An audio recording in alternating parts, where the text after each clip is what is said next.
Somewhere there is a photograph of you as a small child. Maybe you're 2 years old. Maybe you're laughing at something just outside the frame.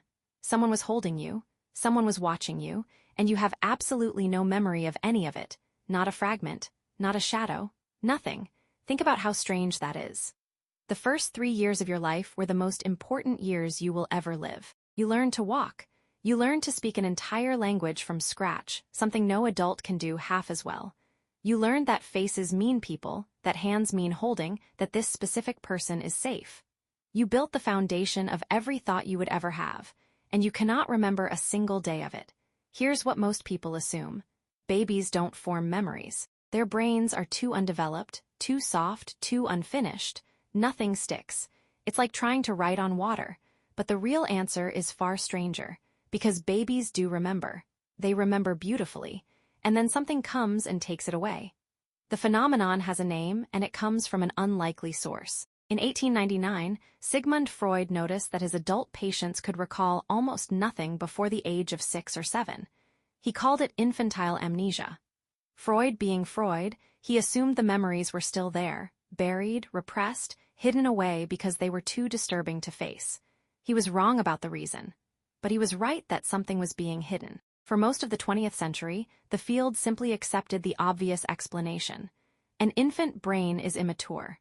The hippocampus, the seahorse-shaped structure that stitches experiences into lasting memories, isn't fully wired yet. No wiring, no memory. Case closed. Then a psychologist named Carolyn Rovi-Collier decided to ask a baby directly. The problem, of course, is that babies can't tell you what they remember. So she designed something clever. She placed a 2-month-old infant in a crib with a colorful mobile hanging overhead and tied a ribbon from the baby's ankle to the mobile. When the baby kicked, the mobile spun. Babies love this. Within minutes, they figure it out and start kicking furiously. Then she untied the ribbon and sent the baby home. Days later, she brought the baby back, placed them under the same mobile, and this time the ribbon was not connected to anything. The question was simple. Would the baby kick? They kicked. 2-month-olds remembered for 1 to 2 days. 3-month-olds remembered for about a week. By 6 months, babies could remember for 2 weeks. And when she gave them a brief reminder beforehand, a glimpse of the mobile moving, the memory came back even after it seemed completely gone.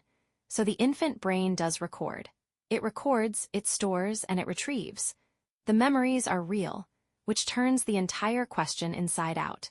If babies form memories, why don't you have them? The answer, when it finally arrived, came from studying something nobody expected to be involved. Not memory. Growth. Your hippocampus does something unusual for a brain structure. It keeps growing new neurons throughout life, a process called neurogenesis. In plain English, your brain is still manufacturing fresh brain cells and inserting them into the existing circuitry. And in infancy, that manufacturing runs at a rate you will never see again. Your baby hippocampus was a construction site, adding new cells at a furious pace. Now think about what a memory actually is.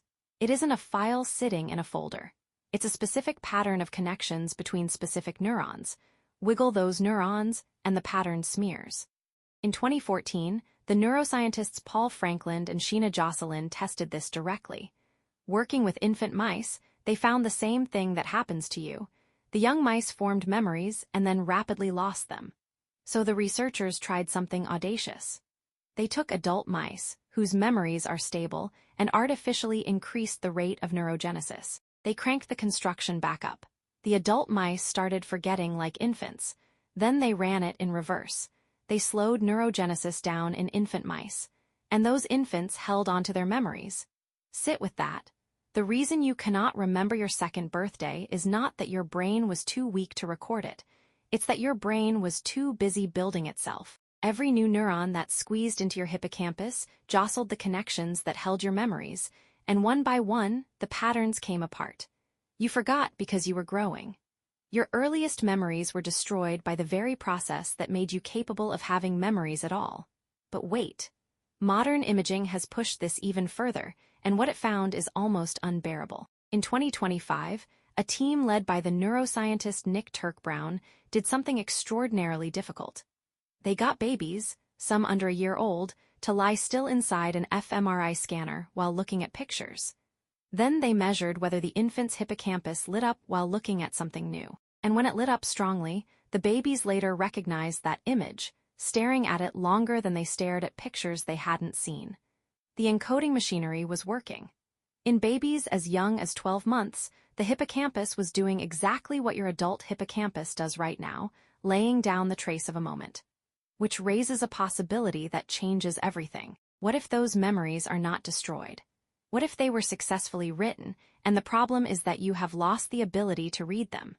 Nobody knows for certain, but there's a haunting piece of evidence from the mouse work. Researchers were able to artificially reactivate the specific neurons that held a forgotten infant memory, and the mice behaved as though they remembered it. The memory was still in there. It just had no doorway. Which means your first steps, the first time you recognized your mother's face, the first word you ever understood, may all still be encoded somewhere in the folds of your brain. Silent. Intact. Unreachable. You are a house with rooms you can never enter. Now here's where it gets uncomfortable. Because you do have early memories, don't you? Most people can name one. A birthday. A hospital visit. A dog. A moment of light and color from when you were 3 or 4. Elizabeth Loftus, one of the most important memory researchers alive, has spent her career demonstrating something people find genuinely upsetting. Memory is not a recording. It's a reconstruction. Every time you recall something, you rebuild it, and each rebuild can incorporate new material. Loftus showed that with nothing more than a suggestion from a trusted relative, a substantial fraction of adults can be led to vividly remember being lost in a shopping mall as a child, complete with emotion and detail, when it never happened. So consider your oldest memory. Now consider how many times you were told that story, how many photographs you saw, how many times an adult said, "Remember when you might not be remembering the event at all, you might be remembering the telling of it. A memory of a story, worn smooth by repetition, like a stone in a river. And here is the part that should genuinely unsettle you. Everything that matters most about who you are was decided in the years you cannot access. Whether the world felt safe, whether crying brought comfort or silence, whether faces meant warmth, whether your needs were met before you knew you had needs. Developmental psychologists have shown for decades that these early experiences shape attachment style, stress response, and emotional regulation for the rest of a person's life. Your personality was written in a language you can no longer read. You walk around today with preferences you can't explain, a smell that makes you feel safe for no reason, a tone of voice that makes your shoulders tighten, a room that feels like home the moment you enter it. These aren't random, they're echoes. Your body kept the notes even though your mind lost the page. So why would evolution build a brain like this? Why let the most formative years vanish? Think about what a baby actually needs to do. It doesn't need to remember that on a Tuesday the light came through the window at a certain angle. It needs to extract the pattern. Faces are important. Language has rules. This person returns. Gravity is consistent. To learn a general rule, you must throw away the specific examples. A brain that clung to every individual moment would drown in detail and never find the shape underneath. So the infant brain does something ruthless and brilliant. It absorbs the lesson and discards the lecture. Forgetting is not a failure of your baby brain. Forgetting is what your baby brain was for, and you have never stopped. Right now, this second, your hippocampus is still making new neurons. It's still nudging old patterns aside to make room for the new. Slower than before, but it hasn't stopped. Which means the process that erased your infancy is the same process letting you learn this today.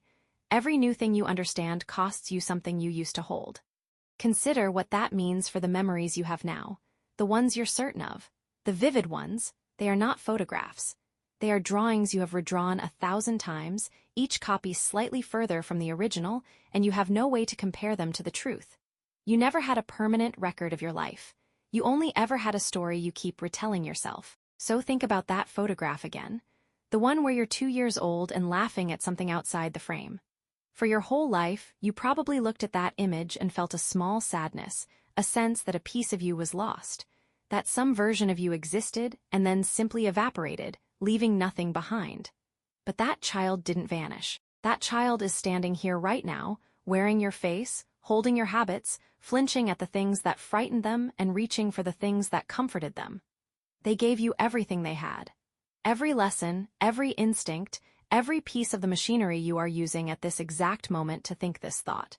They just didn't keep the receipts. Somewhere there is a photograph of you as a small child, laughing at something outside the frame.